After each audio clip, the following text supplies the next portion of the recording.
एक ओंकार सतनाम करता पुरख निर्भव निर्वैर अकाल मूरत अजूनी सैभं गुर प्रसाद।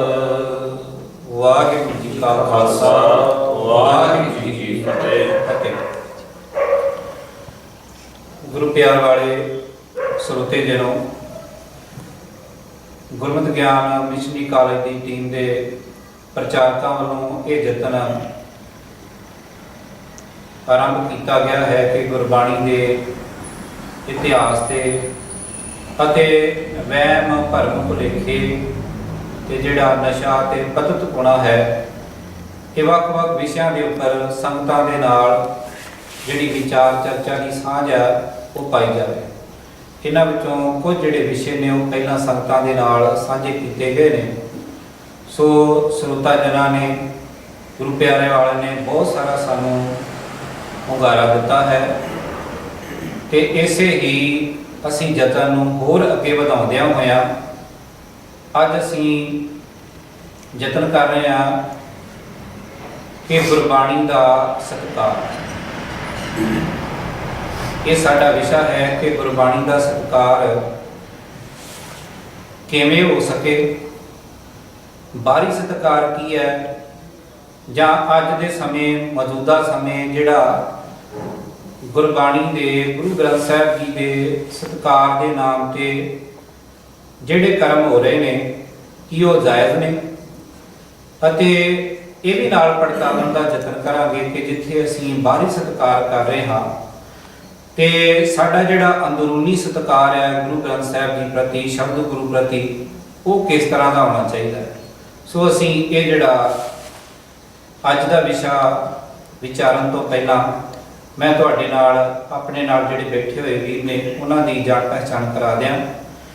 मेरे सज्जे हथ बैठे हुए ने वीर हरजिंदर सिंह जी सगड़ा, उन्हां तो अगे बैठे ने वीर गुरजीत सिंह जी अते इस तरह मेरे खब्बे हथ बिल्कुल मेरे कोल बैठे ने वीर सुखविंदर सिंह जी ददेर अते उन्हां तो अगे मेरे वीर ब्रह्मजीत सिंह जी सराड़ी बैठे ने।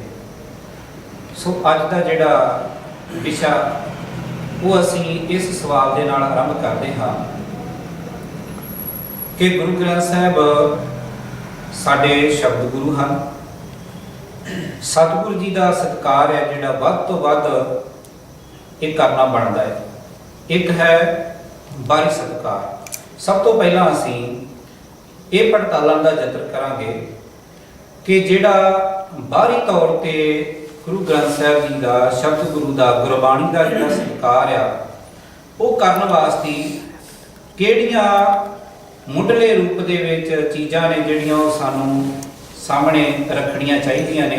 सो ये मेरा जिहड़ा पहला सवाल है ये वीर हरजिंदर सिंह जी के कोल है कि गुरु ग्रंथ साहिब जी का सत्कार मुंडले रूप विच असीं जे करना होवे ते किहड़ियां गल्लां ने वो असीं ध्यान विच रखीए। सो तुसीं किरपा करके इस पक्ष ते चानना पाओ कि गुरबाणी के अंदर जां सिख रहत मर्यादा के अंदर कि गुरु ग्रंथ साहिब जी का जिहड़ा सत्कार करना है वो किवें कीता जा सके इस बारे। हाँ जी, जिवें कि इस बारे तो कोई भी भरम शंका या भुलेखा नहीं कि गुरु ग्रंथ साहब महाराज जी साडे गुरु ने ते गुरु ग्रंथ साहब महाराज शब्द गुरु ज्ञान गुरु ही सानू जीवन दे विच अगवाई बख्शदे ने। वैसे तो गुरु ग्रंथ साहब की बाणी के आधार से सत्कार का बहुत डूंगा ते जिहड़ा दीर्घ पक्ष है वड्डा पक्ष है, पर क्योंकि आपां केवल अजे मुढ़ले सत्कार की गल कर रहे हैं कि गुरु ग्रंथ साहब जी के बाहरी सत्कार का किवें ध्यान रखा जाए, ਉਹਦੇ ਵਿੱਚ ਜਿਹੜੀ ਗੁਰੂ ਗ੍ਰੰਥ ਸਾਹਿਬ ਦੇ ਸਤਿਕਾਰ ਦੀ ਗੱਲ ਆ ਕਿ ਕਿਹੜੀਆਂ ਮੁੱਢਲੀਆਂ ਗੱਲਾਂ ਦਾ ਧਿਆਨ ਰੱਖਣਾ ਚਾਹੀਦਾ। ਜਿਵੇਂ ਕਿ ਸਿੱਖ ਰਹਿਤ ਮਰਿਆਦਾ ਪੰਥ ਪ੍ਰਵਾਨਿਤ ਉਹ ਸਿੱਖ ਰਹਿਤ ਮਰਿਆਦਾ ਦੇ ਗੁਰਦੁਆਰਾ ਚੈਪਟਰ ਦੇ ਅਧੀਨ ਇਸ ਗੱਲ ਦਾ ਬੜਾ ਸੋਹਣਾ ਜ਼ਿਕਰ ਜਿਹੜਾ ਪੰਥਕ ਵਿਦਵਾਨਾਂ ਨੇ ਕੀਤਾ ਹੋਇਆ ਕਿ ਗੁਰੂ ਗ੍ਰੰਥ ਸਾਹਿਬ ਜੀ ਦੇ ਪ੍ਰਕਾਸ਼ ਵਾਸਤੇ ਚੰਦੋਆ ਚਾਨਣੀ ਗਦੇਲਾ इत्यादक सुंदर रुमाले जिहड़े ने मंजी साफ सुथरी थां होवे सुगंधित थां होवे कोई बदबू ना आउंदी होवे इस तरह का मतलब गुरु साहब जी के प्रकाश वास्ते किहड़ियां चीज़ां चाहीदियां ने ਗੁਰੂ ਸਾਹਿਬ ਜੀ ਦੇ ਸੇਵਾ ਜਿਸ ਨੂੰ ਕਿ ਸੁੱਖ ਆਸਣ ਵੀ ਆਖਿਆ ਜਾਂਦਾ, ਉਹਦੇ ਵਾਸਤੇ ਮੁੱਢਲੀਆਂ ਕਿਹੜੀਆਂ ਚੀਜ਼ਾਂ ਚਾਹੀਦੀਆਂ ਨੇ ਔਰ ਉਹਦੇ ਆਲੇ ਦੁਆਲੇ ਕਿਵੇਂ ਸਾਫ਼ ਸਫਾਈ ਦਾ ਧਿਆਨ ਰੱਖਣਾ ਚਾਹੀਦਾ। ਕੋਈ ਇਹੋ ਜਿਹੀ ਇਤਰਾਜ਼ਯੋਗ ਵਸਤੂ ਜਿਹੜੀ ਕਿ ਸਿੱਖ ਸਿਧਾਂਤ ਗੁਰਬਾਣੀ ਦੇ ਮੁਤਾਬਕ ਮਨਾ ਹੈ ਉਹ ਉੱਥੇ ਨਹੀਂ ਹੋਣੀ ਚਾਹੀਦੀ। ਗੁਰੂ ਸਾਹਿਬ ਜੀ ਦੇ ਸਮੁੱਚੇ ਜਿਹੜੇ ਵਸਤਰ ਨੇ ਸੇਵਾ ਵਾਲੇ, ਦੁਮਾਲੇ ਨੇ, ਚਾਹੇ ਉਹ ਸੁੱਖ ਆਸਣ ਕਰਨ ਦੀ ਸੇਵਾ ਵਾਲੇ, ਤੰਦੂਆ ਨੇ, ਚਾਰਣੀ ਨੇ, ਸਾਰੇ ਬੜੇ ਸਾਫ਼ ਸੁਥਰੇ ਤੇ ਸਾਦੇ ਹੋਣੇ ਚਾਹੀਦੇ ਨੇ, ਕੋਈ ਭੜਕੀਲੇ ਨਹੀਂ ਹੋਣੇ ਚਾਹੀਦੇ। ਇਸ ਕਰਕੇ ਕਿ ਮਤਲਬ ਜਿਹੜਾ ਤਾਂ ਉਹਨਾਂ ਦਾ ਉਚੇਚੇ ਤੌਰ ਤੇ ਧਿਆਨ ਜਿਹੜਾ ਸਾਨੂੰ ਮੁੱਢਲੇ ਰੂਪ ਚ ਰੱਖਣਾ ਚਾਹੀਦਾ।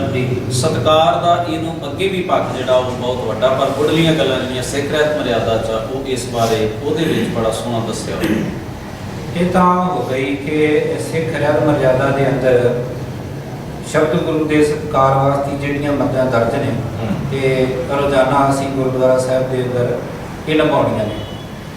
ਮੈਂ ਵੀਰ ਬ੍ਰਹਮਜੀਤ ਸਿੰਘ ਜੀ ਦੇ ਕੋਲੋਂ ਇਹ ਸਵਾਲ ਪੁੱਛਣਾ ਚਾਹਾਂਗਾ ਕਿ ਜਦੋਂ ਅਸੀਂ ਸਤਿਗੁਰੂ ਜੀ ਦੇ ਸਰੂਪ ਨੂੰ ਸਤਿਕਾਰ ਦੇਣ ਦੀ ਗੱਲ ਕਰਦੇ ਹਾਂ ਤੇ ਮੌਜੂਦਾ ਸਮੇਂ ਬਹੁਤ ਸਾਰੇ ਇਸ ਤਰ੍ਹਾਂ ਦੇ ਕਰਮ ਹੋ ਰਹੇ ਨੇ ਕਿ ਉਹ ਕਹਿ ਰਹੇ ਨੇ ਕਿ ਅਸੀਂ ਗੁਰੂ ਗ੍ਰੰਥ ਸਾਹਿਬ ਜੀ ਦਾ ਸਤਿਕਾਰ ਕਰ ਰਹੇ ਹਾਂ, ਭਾਵੇਂ ਕਿ ਮਹਿੰਗੇ ਤੋਂ ਮਹਿੰਗਾ ਰੁਮਾਲਾ ਭੇਟ ਕਰਨ ਦੀ ਗੱਲ ਹੋਵੇ, ਜਾਂ ਕੁਝ ਇੱਥੋਂ ਤੱਕ ਵੀ ਕਹੇ ਜਾ ਸਕਦੇ ਨੇ ਕਿ ਕੁਝ ਸੰਪਰਦਾਇ ਲੋਕ, ਡੇਰੇਦਾਰ ਲੋਕ ਗੁਰੂ ਗ੍ਰੰਥ ਸਾਹਿਬ ਜੀ ਨੂੰ ਸੈਰ ਕਰਵਾਉਣ ਦੀ ਵੀ ਗੱਲ ਕਰਦੇ ਨੇ। ਸੋ ਤੁਸੀਂ ਕਿਰਪਾ ਕਰਕੇ ਇਸ ਪੱਖ ਤੇ ਜਰਾ ਚਾਨਣਾ ਪਾਓ ਕਿ ਸਤਿਕਾਰ ਦੇ ਨਾਮ ਤੇ ਮੌਜੂਦਾ ਸਮੇਂ ਕੀ ਹੋ ਰਿਹਾ ਹੈ। ਇਸ ਤਰ੍ਹਾਂ ਵੀ ਜੀ, ਕਿਉਂਕਿ ਇੱਕ ਸਿੱਖ ਹੋਣ ਦੇ ਨਾਤੇ ਸਤਿਗੁਰੂ ਜੀ ਦਾ ਸਤਿਕਾਰ ਕਰਨਾ ਹਰ ਸਿੱਖ ਦਾ ਨੈਤਿਕ ਤੇ ਮੁੱਢਲਾ ਫਰਜ਼ ਵਾ। ਪਰ ਲਿਖਣ ਵਿੱਚ ਇਹ ਆਉਂਦਾ, ਜਿਵੇਂ ਅਸੀਂ ਪਹਿਲਾਂ ਸਾਂਝਾ ਕਰ ਚੁੱਕੇ ਹਾਂ, ਵੀ ਰਹਿਤ ਮਰਿਆਦਾ ਵਿੱਚ ਇਹ ਖਾਸ ਹਦਾਇਤਾਂ ਨੇ ਸਤਿਕਾਰ ਦੇ ਨਾਮ ਦੇ ਉੱਤੇ ਕਿ ਸਤਿਗੁਰੂ ਮਹਾਰਾਜ ਦਾ ਸਤਿਕਾਰ ਬਾਹਰੀ ਰੂਪ ਦੇ ਵਿੱਚ ਇੱਕ ਸਿੱਖ ਨੇ ਕਿਵੇਂ ਕਰਨਾ ਵਾ। ਠੀਕ ਹੈ। ਗੁਰਦੁਆਰੇ 'ਚ ਬਾਣੀ ਪੜ੍ਹਨ ਲੱਗਿਆਂ ਇਤਿਆਦਕ ਮਹਾਰਾਜ ਦੇ ਸਰੂਪ ਦੀ ਦੇਖਭਾਲ ਇਤਿਆਦਕ ਕਿਵੇਂ ਕਰਨੀ ਹੈ ਜੀ। ਪਰ ਉਸ ਚੀਜ਼ਾਂ ਤੋਂ ਇਲਾਵਾ ਹੋਰ ਕਈ ਚੀਜ਼ਾਂ ਜਿਹੜੀਆਂ ਗੁਰਦੁਆਰੇ ਅੰਦਰ ਤੇ ਆਮ ਘਰਾਂ ਦੇ ਵਿੱਚ ਵੇਖਣ ਦੇ ਵਿੱਚ ਆਉਂਦੀਆਂ ਨੇ, ਜੋ ਮਹਾਰਾਜ ਦੇ ਸਤਿਕਾਰ ਦੇ ਨਾਮ ਦੇ ਉੱਤੇ ਕੀਤੀਆਂ ਜਾਂਦੀਆਂ ਨੇ। ਠੀਕ ਹੈ। ਜਿਵੇਂ ਕਿ ਜੇ ਗਰਮੀਆਂ ਦਾ ਮੌਸਮ ਹੈ ਤੇ ਏਸੀ ਇਤਿਆਦਕ ਲਗਾਏ ਜਾਂਦੇ ਨੇ, ਜੇ ਸਰਦੀਆਂ ਦਾ ਮੌਸਮ ਹੈ ਰਜਾਈਆਂ ਤਲਾਈਆਂ ਇਤਿਆਦਕ ਲਗਾਈਆਂ ਜਾਂਦੀਆਂ ਨੇ। ਇੱਥੇ ਬਸ ਨਹੀਂ, ਮਹਾਰਾਜ ਦੇ ਸਰੂਪ ਨੂੰ ਭੋਜਨ ਇਤਿਆਦਕ ਭੋਗ ਦੇ ਨਾਮ 'ਤੇ ਛਕਾਇਆ ਜਾਂਦਾ ਵਾ। ਸਤਿਗੁਰੂ ਮਹਾਰਾਜ ਪਾਤਸ਼ਾਹ ਨੂੰ ਇੱਥੋਂ ਤੱਕ ਕਿ ਤਿਲਕ ਤੱਕ ਲਗਾਏ ਜਾ ਰਹੇ ਨੇ ਕਈ ਜਗ੍ਹਾ, ਕਈ ਗੁਰਦੁਆਰਾ ਸਾਹਿਬ ਦੇ ਅੰਦਰ ਵੀ ਜੀ ਇੱਥੋਂ ਤੱਕ ਵੀ ਕਿ ਜਿਵੇਂ ਅੱਜ ਕੱਲ੍ਹ ਹੁਣ ਗਰਮੀ ਵੱਧ ਰਹੀ ਆ ਤੇ ਮੱਛਰ ਵੱਧ ਰਿਹਾ। ਮੈਂ ਖੁਦ ਦੇਖਿਆ ਕਿ ਕੁਝ ਜਗ੍ਹਾ ਤੇ ਜਿੱਥੇ ਸਤਿਗੁਰੂ ਜੀ ਦੇ ਸਰੂਪ ਦੀ ਸੇਵਾ ਸੰਭਾਲ ਹੁੰਦੀ ਆ, ਉੱਥੇ ਮੱਛਰ ਦੇ ਵਾਸਤੇ ਵੀ ਟਿੱਕੀਆਂ ਲਗਾਈਆਂ ਜਾਂਦੀਆਂ। ਇਸ ਵਾਸਤੇ ਨਹੀਂ ਕਿ ਉੱਥੇ ਕੀੜੇ ਮਕੌੜੇ ਆ ਰਹੇ ਨੇ, ਕਿ ਸ਼ਾਇਦ ਗੁਰੂ ਗ੍ਰੰਥ ਸਾਹਿਬ ਜੀ ਦੇ ਉੱਪਰ ਜਾ ਕੇ ਮੱਛਰ ਬੈਠਦੇ ਨੇ ਤੇ ਜਿਵੇਂ ਅਸੀਂ ਦੇਹ ਕਰਕੇ ਅਸੀਂ ਮਹਿਸੂਸ ਕਰਦੇ ਹਾਂ, ਤੇ ਸ਼ਾਇਦ ਇਸੇ ਕਰਕੇ ਇਹਦੇ ਨਾਲ ਇੱਕ ਹੋਰ ਵੀ ਰਵਾਇਤ ਪਿਛਲੇ ਦਿਨੀ ਸਾਹਮਣੇ ਆਈ ਸੀ ਕਿ ਮਹਾਰਾਜ ਦੇ ਸਰੂਪ ਨੂੰ ਪੋਲੀਥੀਨ ਦੇ ਲਿਫਾਫਿਆਂ 'ਚ ਪਾ ਕੇ ਤੇ ਇਸ਼ਨਾਨ ਤੱਕ ਕਰਵਾਇਆ ਜਾਂਦਾ ਵਾ। ਇਹ ਤਾਂ ਸਾਰੀਆਂ ਕਿਰਿਆਵਾਂ ਜਿਹੜੀਆਂ ਸਾਡੇ ਸਾਹਮਣੇ ਆਈਆਂ ਕਿ ਸਤਿਕਾਰ ਦੇ ਨਾਮ ਤੇ ਕੀਤੀਆਂ ਜਾ ਰਹੀਆਂ ਨੇ। ਸੈਰ ਇਤਿਆਦਕ ਕਰਵਾਉਣੀ ਹੈਗੀ ਹੈ, ਏਸੀ ਲਗਾਣੇ, ਸਭ। ਪਰ ਸਵਾਲ ਇੱਕ ਮੁੱਢਲਾ ਇਹ ਹੈ ਵੀ ਇਹ ਚੀਜ਼ਾਂ ਆਉਂਦੀਆਂ ਕਿਉਂ ਨੇ ਤੇ ਕਿਵੇਂ ਆਈਆਂ। ਆਖਰ ਜੇ ਸਤਿਗੁਰ ਮਹਾਰਾਜ ਦੇ ਸਰੂਪ ਦਾ ਸਤਿਕਾਰ ਰਹਿਤ ਮਰਿਆਦਾ ਵਿੱਚ ਵੀ ਲਿਖਿਆ, ਗੁਰਬਾਣੀ ਵਿੱਚ ਵੀ ਸਾਨੂੰ ਸਤਿਕਾਰ ਦੇ ਬਾਬਤ ਕਈ ਚੀਜ਼ਾਂ ਮਿਲਦੀਆਂ ਨੇ। ਇਹ ਬਾਹਰੀ ਰੂਪ ਜਿਹੜੀਆਂ ਗਲਤ ਨੇ ਇਹ ਆਪ ਹੋ ਗਈਆਂ। ਇਹਦੇ ਦੋ ਮੂਲ ਕਾਰਨ ਨੇ। ਪਹਿਲਾ ਕਾਰਨ ਤੇ ਇਸਦਾ ਇਹ ਬਣਿਆ ਵਾ ਕਿ ਸਤਿਗੁਰ ਮਹਾਰਾਜ ਨੂੰ ਸ਼ਬਦ ਗੁਰੂ ਦੀ ਬਜਾਏ ਇੱਕ ਮਨੁੱਖਾ ਸਰੀਰ ਸਮਝ ਲਿਆ ਗਿਆ, ਜਿਸ ਕਰਕੇ ਮਨੁੱਖਾ ਸਰੀਰ ਨਾਲ ਜੋ ਲੋੜੀਂਦੀਆਂ ਚੀਜ਼ਾਂ ਸੀ ਤਾਂ ਉਹ ਸ਼ਾਮਲ ਕਰ ਲਈਆਂ। ਇੱਕ ਤੇ ਕੁਰੀਤੀਆਂ ਦਾ ਜਾਂ ਫਿਰ ਅਖੌਤੀ ਸਤਿਕਾਰ ਦੇ ਪੱਖਾਂ ਦਾ ਆਉਣ ਦਾ ਕਾਰਨ ਇੱਕ ਤਾਂ ਇਹ ਬਣਿਆ।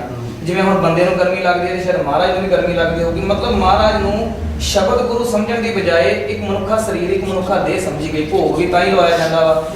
ਇਸ ਦੇ ਨਾਲ ਨਾਲ ਦੂਜੀਆਂ ਕਈ ਕਿਰਿਆਵਾਂ ਜਿਵੇਂ ਫੁੱਲਾਂ ਇਤਿਆਦਕ ਦੀ ਵਰਖਾ ਇਤਿਆਦਕ ਕਰਨੀ, ਮਹਾਰਾਜ ਦੇ ਸਰੂਪ ਦੇ ਨਗਰ ਕੀਰਤਨ ਦੇ ਦੌਰਾਨ ਵੀ ਅਸੀਂ ਅਨੇਕਾਂ ਪ੍ਰਕਾਰ ਦੀਆਂ ਗੱਲਾਂ ਇਹੋ ਜਿਹੀਆਂ ਵੇਖਦੇ ਹਾਂ। ਇਹ ਕਿਉਂ ਆਈਆਂ? ਦੂਜਾ ਕਾਰਨ ਇਹਦਾ ਹੈ ਕਿ ਬਹੁਤ ਸਾਰਾ ਬ੍ਰਾਹਮਣੀ ਮਤ ਦੇ ਵਿੱਚ ਜੋ ਆਪਣੇ ਦੇਵਤਿਆਂ ਦਾ ਸਤਿਕਾਰ ਕਰਦੇ ਨੇ, ਉਹ ਅਸਲ ਦੇ ਵਿੱਚ ਚੁੱਕ ਕੇ ਵੀ ਕਾਫੀ ਹਿੱਸਾ ਸਾਡੇ ਧਰਮ ਦੇ ਵਿੱਚ ਆਇਆ, ਜਿਸ ਕਰਕੇ ਅਸੀਂ ਮਹਾਰਾਜ ਦੇ ਸਰੂਪ ਨੂੰ ਬਾਹਰੀ ਰੂਪ ਦੇ ਵਿੱਚ ਕੁਝ ਸਤਿਕਾਰ ਦੇ ਪੱਖ ਉਹ ਵੀ ਰੱਖ ਲਏ ਗਏ ਜਿਹੜੇ ਉਹ ਆਪਣੀ ਮੂਰਤੀਆਂ ਦੇ ਨਾਲ ਕਰਦੇ ਨੇ ਜਾਂ ਇਤਿਆਦਕ, ਉਸ ਨੂੰ ਵੀ ਸਤਿਕਾਰ ਤੇ ਪੂਜਾ ਦਾ ਪ੍ਰਾਵਧਾਨ ਬਣਾ ਕੇ ਉਹ ਜਿਹੜਾ ਹੈ ਉਹ ਸਿੱਖੀ ਦੇ ਵਿੱਚ ਸ਼ਾਮਲ ਕਰ ਲਿਆ ਗਿਆ। ਦੋ ਮੇਨ ਕਾਰਨ ਨੇ। ਇੱਕ, ਮਹਾਰਾਜ ਦੇ ਸਰੂਪ ਨੂੰ ਸ਼ਬਦ ਗੁਰੂ ਜਾਣਨ ਦੀ ਬਜਾਏ ਦੇਹ ਜਾਂ ਸਰੀਰ, ਮਨੁੱਖਾ ਸਰੀਰ ਵਾਂਗੂ ਜਾਣਿਆ ਗਿਆ। ਦੂਜਾ ਕਾਰਨ ਹੈ ਬ੍ਰਾਹਮਣੀ ਮਤ ਦੇ ਆਉਣ ਕਰਕੇ ਬਹੁਤ ਸਾਰੀਆਂ ਕਿਰਿਆਵਾਂ ਤਾਂ ਵੀ ਸਿੱਖ ਪੰਥ ਦੇ ਵਿੱਚ ਸ਼ਾਮਲ ਹੋਈਆਂ ਜਿਹੜੀਆਂ ਕਿ ਸ਼ਬਦ ਗੁਰੂ ਦੇ ਨਾਲ ਸ਼ੋਭਾ ਨਹੀਂ ਸੀ ਦਿੰਦੀਆਂ। ਇਹ ਤਾਂ ਗੱਲ ਆਪਾਂ ਜਿਵੇਂ ਕੀਤੀ ਕਿ ਇੱਕ ਹੈ ਦੇਹ ਪੂਜਾ, ਇੱਕ ਹੈ ਸ਼ਬਦ ਗੁਰੂ ਦਾ ਸਿਧਾਂਤ। ਬਾਹਰੀ ਤੌਰ ਤੇ ਅਸੀਂ ਸਾਰੇ ਕਹਿੰਦੇ ਆ ਕਿ ਸਤਿਗੁਰੂ ਜੀ ਦਾ ਜਿਹੜਾ ਸਤਿਕਾਰ ਹੈ ਉਹ ਵੱਧ ਤੋਂ ਵੱਧ ਹੋਣਾ ਚਾਹੀਦਾ, ਜਿਵੇਂ ਬਾਕੀ ਵੀਰਾਂ ਨੇ ਵੀ ਗੱਲ ਕੀਤੀ ਹੈ। ਪਰ ਜਿਹੜੇ ਸਤਿਕਾਰ ਦੇ ਨਾਮ ਤੇ ਕੁਝ ਸੰਪਰਦਾਵਾਂ ਜਿਹੜਾ ਡੇਰੇਦਾਰੀ ਸੋਚ ਵਾਲੇ ਜਿਹੜੇ ਲੋਕ ਨੇ ਉਹ ਬਹੁਤ ਸਾਰਾ ਇਸ ਤਰ੍ਹਾਂ ਦਾ ਬਿਆਨਬਾਜ਼ੀ ਕਰਦੇ ਨੇ ਕਿ ਅਸੀਂ ਇਹਨਾਂ ਨਾਲੋਂ ਜ਼ਿਆਦਾ ਸਤਿਕਾਰ ਕਰ ਰਹੇ ਹਾਂ, ਕਿਉਂਕਿ ਜਦੋਂ ਸ਼ਬਦ ਗੁਰੂ ਦੀ ਗੱਲ ਆਉਂਦੀ ਆ ਤੇ ਇਸ ਤਰ੍ਹਾਂ ਦੀਆਂ ਵਿਚਾਰਾਂ ਜਦੋਂ ਸੰਗਤ ਦੇ ਨਾਲ ਕੀਤੀਆਂ ਜਾਂਦੀਆਂ ਨੇ ਤੇ ਬਹੁਤੇ ਲੋਕ ਇਹ ਕਹਿਣਾ ਆਰੰਭ ਕਰ ਦਿੰਦੇ ਨੇ ਕਿ ਇਹ ਨਾਸਤਕ ਨੇ, ਜਿਹੜਾ ਸਤਿਗੁਰੂ ਜੀ ਦਾ ਸਤਿਕਾਰ ਨਹੀਂ ਕਰਨਾ ਜਾਣਦੇ। ਇਹ ਨਗਰ ਕੀਰਤਨਾਂ ਦੇ ਦੌਰਾਨ ਆਮ ਹੀ ਵੇਖਣ ਵਿੱਚ ਮਿਲ ਜਾਂਦਾ ਹੈ ਕਿ ਹੱਥਾਂ ਦੇ ਨਾਲ ਤਾਂ ਫੁੱਲਾਂ ਦੀ ਵਰਖਾ ਹੋ ਹੀ ਰਹੀ ਹੈ, ਪਰ ਇੱਕ ਹੈਲੀਕਾਪਟਰ ਹੈ ਜਿਹੜਾ ਉਹ ਵੀ ਉਤੋਂ ਦੀ ਫੁੱਲਾਂ ਦੀ ਵਰਖਾ ਕਰ ਰਿਹਾ, ਲੱਖਾਂ ਰੁਪਈਆ ਜਿਹੜਾ ਉਹ ਇਸ ਕੰਮ ਤੇ ਵੀ ਲਾਇਆ ਜਾ ਰਿਹਾ। ਸੋ ਮੈਂ ਵੀਰ ਗੁਰਜੀਤ ਸਿੰਘ ਜੀ ਦੇ ਕੋਲ ਪੁੱਛਣਾ ਚਾਹਾਂਗਾ ਕਿ ਜਿਹੜੇ ਇਸ ਤਰ੍ਹਾਂ ਪ੍ਰਚਾਰ ਰਹੇ ਨੇ ਕਿ ਅਸੀਂ ਗੁਰੂ ਗ੍ਰੰਥ ਸਾਹਿਬ ਜੀ ਦਾ ਬਾਹਰੀ ਤੌਰ ਤੇ ਬਹੁਤ ਜ਼ਿਆਦਾ ਆਦਰ ਮਾਣ ਕਰ ਰਹੇ ਹਾਂ, ਸਤਿਕਾਰ ਕਰ ਰਹੇ ਹਾਂ, ਕਿੱਥੋਂ ਤੱਕ ਜਾਇਜ਼ ਹੈ ਕਿ ਕੀ ਵਾਕਿਆ ਹੀ ਇਹ ਕੋਈ ਸਤਿਕਾਰ ਕਰ ਰਹੇ ਨੇ ਕਿ ਜਾਂ ਫਿਰ ਇੱਕ ਲੋਕ ਦਿਖਾਵਾ? ਹਾਂਜੀ, ਜਿਵੇਂ ਅੱਜ ਦਾ ਸਮਾਜ ਹੈ ਜਾਂ ਸਤਿਗੁਰੂ ਗੁਰੂ ਨਾਨਕ ਸਾਹਿਬ ਤੋਂ ਪਹਿਲਾਂ ਦੇ ਸਮਾਜ ਦੀ ਗੱਲ ਹੈ। ਅੱਜ ਦੇ ਸਮਾਜ ਅਤੇ ਉਸ ਵਕਤ ਜਿਹੜਾ ਲੋਕਾਂ ਦੇ ਸਾਹਮਣੇ ਦਿਖਾਵਾ ਜ਼ਿਆਦਾ ਸੀ, ਜਿਹਦਾ ਜ਼ਿਕਰ ਮਹਾਰਾਜ ਨੇ ਬਾਣੀ ਦੇ ਵਿੱਚ ਵੀ ਵਾਰ-ਵਾਰ ਕੀਤਾ, ਜਿਹਨੂੰ ਅਸੀਂ ਇਹ ਵੀ ਪੜ੍ਹਦੇ ਹਾਂ ਵੀ ਕਲ ਕਰਤੀ ਰਾਜੇ ਕਾ ਸਾਈ ਧਰਮ ਪੰਖ ਕਰ ਉੱਠ ਰਿਹਾ, ਵੀ ਕੇਵਲ ਤੇ ਕੇਵਲ ਬਾਹਰੀ ਦਿਖਾਵਾ ਸੀ, ਧਰਮ ਜੀਵਨ ਦੇ ਵਿੱਚ ਨਹੀਂ ਸੀ। ਹੁਣ ਜਿਹੜੇ ਅੱਜ ਦੇ ਸਾਡੇ ਇੱਥੇ ਡੇਰੇਦਾਰ ਨੇ ਜਾਂ ਸੰਪਰਦਾਇ ਜੋ ਵੀ ਜੁੜੇ ਹੋਏ ਨੇ ਇਹਨਾਂ ਨਾਲ ਬਾਹਰੀ ਤੌਰ ਤੇ ਲੋਕਾਂ ਦੇ ਸਾਹਮਣੇ ਵਿਖਾਵਾ ਪੇਸ਼ ਹੋ ਰਿਹਾ। ਮੈਂ ਆਪਣੇ ਨਾਲ ਹੀ ਬੀਤੀ ਹੋਈ ਇੱਕ ਘਟਨਾ ਜਿਹੜੀ ਸਾਡੇ ਸਾਹਮਣੇ ਅੱਖਾਂ ਦੇ ਪ੍ਰਤੱਖ ਗੱਲ ਹੈ। ਜਿਸ ਡੇਰੇ ਦੇ ਵਿੱਚ ਅਸੀਂ ਨਾ ਸਮਝ ਹੋਣ ਦੇ ਕਾਰਨ ਜਾਂਦੇ ਸੀ ਪਹਿਲਾਂ, ਉੱਥੇ ਕੀ ਮਾਹੌਲ ਸੀ ਵੀ ਹਰ ਵਾਰ ਸਵੇਰੇ ਉੱਠਣਾ, ਜਿੱਥੇ ਆਪ ਚਾਹ ਛਕਣੀ ਉੱਥੇ ਮਹਾਰਾਜ ਦੇ ਲਈ ਦੁੱਧ ਲੈ ਕੇ ਆਉਣਾ, ਭੋਗ ਲਗਾਉਣਾ, ਫਿਰ ਪ੍ਰਸ਼ਾਦਾ ਵੀ ਛਕਾਇਆ ਜਾਣਾ, ਇਤਿਆਦਿਕ ਮਹਾਰਾਜ ਦਾ ਸੁੱਖ ਹਾਸਲ ਵੀ ਕਰਨਾ। 12 ਵਜੇ 3 ਵਜੇ ਫਿਰ ਪ੍ਰਕਾਸ਼ ਕਰਨਾ ਵੀ 3 ਘੰਟੇ ਜਿਹੜੇ ਮਹਾਰਾਜ ਆਰਾਮ ਕਰ ਰਹੇ ਨੇ। ਠੀਕ ਹੈ, ਅਜਿਹਾ ਹੋਰ ਵੀ ਬਹੁਤ ਕੁਝ। ਇਹਦੇ ਨਾਲ ਕੀ ਹੋਇਆ ਵੀ ਬਾਹਰੀ ਤੌਰ ਤੇ ਚੰਗੇ ਰੁਮਾਲੇ ਲਾਉਣੇ ਚਾਹੀਦੇ ਨੇ, ਇਹਦੇ ਵਿੱਚ ਕੋਈ ਮਨਾਹੀ ਨਹੀਂ, ਪਰ ਇਹ ਵਿਖਾਇਆ ਜਾਣਾ ਵੀ ਲੋਕ ਇਸ ਚੀਜ਼ ਤੋਂ ਪ੍ਰਭਾਵਿਤ ਹੋਣ ਵੀ ਇਹ ਸੇਵਾ ਦੇ ਵਿੱਚ ਜੁੜੇ ਹੋਏ ਨੇ, ਇਸੇ ਸੇਵਾ ਦੇ ਕਾਰਨ ਇਹਨਾਂ ਦੇ ਵਿੱਚ ਇਤਨੀ ਕੁ ਸਮਰੱਥਾ ਆ ਗਈ ਵੀ ਜੋ ਇਹ ਕਹਿਣਗੇ ਉਹ ਪੂਰਾ ਹੋ ਜਾਣਾ। ਠੀਕ ਹੈ, ਹੁਣ ਉਹਦੇ ਨਾਲ ਹੋਇਆ ਕਿ ਜਿਹੜੇ ਆਮ ਲੋਕ ਇਸ ਗੱਲ ਤੋਂ ਪ੍ਰਭਾਵਿਤ ਹੋ ਗਏ ਵੀ ਇਹ ਅਸਲ ਦੇ ਵਿੱਚ ਧਰਮੀ ਲੋਕ ਨੇ, ਇਹ ਮਹਾਰਾਜ ਦੀ ਕਿੰਨੀ ਸੇਵਾ ਬਾਹਰੀ ਦੇਖਣ ਨੂੰ ਵੇਖ ਕੇ ਉਹ ਸਾਰੇ ਖਿੱਚੇ ਗਏ। ਹੁਣ ਜਦੋਂ ਅਸਲ ਦੇ ਵਿੱਚ ਉਹਨਾਂ ਦਾ ਕਰਮ ਸਾਹਮਣੇ ਆਉਂਦਾ, ਬਾਹਰੀ ਤੌਰ ਤੇ ਆਪਣੇ ਆਪ ਨੂੰ ਮਹਾਰਾਜ ਦੇ ਸਤਿਕਾਰ ਦੇ ਵਿੱਚ ਰੱਖ ਰਹੇ ਨੇ ਵੀ ਇਹ ਅਸੀਂ ਸਤਿਕਾਰ ਕਰ ਰਹੇ ਹਾਂ। ਹੁਣ ਦੂਜੇ ਪਾਸੇ ਉਹੀ ਲੋਕ ਜਿਹੜੇ ਸਤਿਕਾਰ ਦਾ ਲੋਕਾਂ ਦੇ ਸਾਹਮਣੇ ਪ੍ਰਗਟਾਵਾ ਕਰ ਰਹੇ ਨੇ, ਦੂਜੇ ਕਮਰੇ ਦੇ ਵਿੱਚ ਆਪ ਬੈਠ ਕੇ ਲੋਕਾਂ ਦੀਆਂ ਝੋਲੀਆਂ ਦੇ ਵਿੱਚ ਸੇਬ ਪਾ ਰਹੇ ਨੇ ਵੀ ਤੁਹਾਡੇ ਘਰ ਪੁੱਤਰ ਹੋ ਗਿਆ। ਇੱਕ ਪਾਸੇ ਤਾਂ ਉਹੀ ਪੜ ਰਹੇ ਨੇ ਵੀ ਦੱਦਾ ਦਾਤਾ ਏਕ ਹੈ, ਜਿਹੜਾ ਅਸਲ ਦੇ ਵਿੱਚ ਸਤਿਕਾਰ ਸੀ ਵੀ ਲੋਕਾਂ ਦੇ ਸਾਹਮਣੇ ਪੇਸ਼ ਕਰਨਾ ਸੀ ਵੀ ਉਸ ਨੂੰ ਆਪਣੇ ਜੀਵਨ 'ਚ ਧਾਰਨ ਕਰਨਾ। ਬਾਹਰੀ ਤੌਰ ਤੇ ਵਿਖਾਵਾ ਕਰਕੇ ਲੋਕਾਂ ਨੂੰ ਪ੍ਰਭਾਵਿਤ ਕੀਤਾ ਜਾ ਰਿਹਾ, ਪਰ ਨਾਲ ਦੀ ਨਾਲ ਸਤਿਗੁਰੂ ਦੀ ਉਸੇ ਬਾਣੀ ਦਾ ਨਿਰਾਦਰ ਕਰਦਿਆਂ ਹੋਇਆਂ ਆਪ ਵੀ ਉਹਦੇ ਬਰਾਬਰ ਦਾਤੇ ਬਣ ਕੇ ਲੋਕਾਂ ਨੂੰ ਦਾਤਾ ਦਿੰਦੇ ਆਮ ਹੀ ਸਾਡੇ ਸਾਹਮਣੇ ਲੋਕ ਪੇਸ਼ ਹੋ ਰਹੇ ਨੇ। ਕੇਵਲ ਤੇ ਕੇਵਲ ਇਹਨਾਂ ਵੱਲੋਂ ਪਹਿਰਾਵਾ ਜਾਂ ਲੋਕ ਵਿਖਾਵੇ ਦੇ ਤੌਰ ਤੇ ਹੀ ਅਸਲ ਦੇ ਵਿੱਚ ਸਤਿਕਾਰ ਕੀਤਾ ਜਾਂਦਾ ਹੈ। ਆਪਣੇ ਜੀਵਨ ਦੇ ਵਿੱਚ ਮਹਾਰਾਜ ਦਾ ਕੋਈ ਵੀ ਇਹਨਾਂ ਦੇ ਜੀਵਨ ਦੇ ਵਿੱਚ ਸਤਿਕਾਰ ਨਹੀਂ ਹੈ। ਅਸੀਂ ਜਦੋਂ ਇਹ ਗੱਲ ਕਰਦੇ ਆ, ਇਹ ਵਿਚਾਰ ਆਪਾਂ ਕਰਦੇ ਆ ਕਿ ਬਾਹਰੀ ਤੌਰ ਤੇ ਜਿਹੜਾ ਸਤਿਕਾਰ ਆ ਹੋਣਾ ਚਾਹੀਦਾ ਹੈ, ਤੇ ਜਿਹਨੂੰ ਆਮ ਤੌਰ ਤੇ ਅਸੀਂ ਕਹਿੰਦੇ ਆ ਕਿ ਕੇਂਦਰੀ ਸਥਾਨ ਸਾਡਾ ਜਿਹੜਾ ਦਰਬਾਰ ਸਾਹਿਬ ਅੰਮ੍ਰਿਤਸਰ, ਉੱਥੇ ਸਤਿਗੁਰੂ ਜੀ ਦੇ ਸਤਿਕਾਰ ਦੇ ਵਿੱਚ ਵੀ ਕੁਝ ਵਖਰੇਵੇਂ ਨੇ। ਸੰਗਤਾਂ ਦੇ ਅੰਦਰ ਇਹ ਸ਼ੰਕਾ ਪੈਦਾ ਹੋ ਜਾਊਗਾ ਵਖਰੇਵੇਂ ਕਿਵੇਂ ਨੇ। ਜਿੱਥੇ ਅਸੀਂ ਨਮਸਕਾਰ ਕਰ ਰਹੇ ਹਾਂ, ਜਾ ਕੇ ਮੱਥਾ ਟੇਕਣ ਲਈ ਜਾ ਰਹੇ ਹਾਂ, ਉਸ ਜਗ੍ਹਾ ਤੇ ਰੋਜ਼ਾਨਾ ਇੱਕ ਨਵਾਂ ਝੰਡੂਆ ਤੇ ਨਵਾਂ ਰੁਮਾਲਾ ਜਿਹੜਾ ਸੈੱਟ ਹੈ ਉਹ ਭੇਟ ਕੀਤਾ ਜਾਂਦਾ। ਲਗਭਗ ਸੰਗਤਾਂ ਨੇ ਆਪ ਅੱਖੀਂ ਦੀਦਾਰ ਕੀਤੇ ਹੋਣਗੇ ਕਿ 8-10 ਜਿਹੜੇ ਰੁਮਾਲੇ ਨੇ ਉਹ ਉੱਪਰ ਦਿੱਤੇ ਜਾਂਦੇ ਨੇ। ਇਹ ਠੀਕ ਹੈ ਕਿ ਚੰਗੇ ਤੋਂ ਚੰਗਾ, ਵਧੀਆ ਤੋਂ ਵਧੀਆ, ਸੋਹਣੇ ਤੋਂ ਸੋਹਣਾ, ਸਾਦਗੀ ਵਾਲਾ ਜਿਹੜਾ ਰੁਮਾਲਾ ਹੋਣਾ ਚਾਹੀਦਾ ਸੀ। ਇਸ ਤੋਂ ਇਲਾਵਾ ਫਿਰ ਉੱਤੇ ਸੋਨੇ ਦੇ ਜਿਹੜੇ ਸ਼ਤਰ ਨੇ ਉਹ ਵੀ ਚਲਾਏ ਜਾ ਰਹੇ ਨੇ, ਸਾਰਾ ਕੁਝ ਹੋ ਰਿਹਾ।